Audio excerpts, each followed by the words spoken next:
সুপ্রিয় দর্শকবৃন্দ, আসসালামু আলাইকুম। প্রতিদিনের মতো আজকে আপু কামাতে হাজির করেছি। মিডিয়া কি কারণে আসছে সেটা আমরা শোনাবো। আসসালামু আলাইকুম আপু। ওয়ালাইকুম আসসালাম। আপু ভালো আছেন? আছি আলহামদুলিল্লাহ ভালো। আপুর কি আগে বিয়ে শাদী হয়েছিল?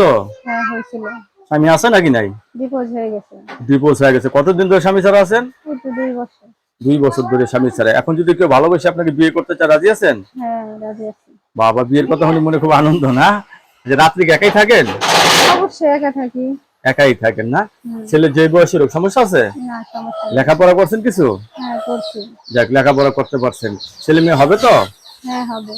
দর্শক, আপুর কথাগুলো শুনলেন। আপু কিন্তু অত্যন্ত সরল মানুষ। আপু জীবন সঙ্গী চাই, ছেলে যে বয়সের হোক। আপুর তরফ থেকে কোনো সমস্যা নেই।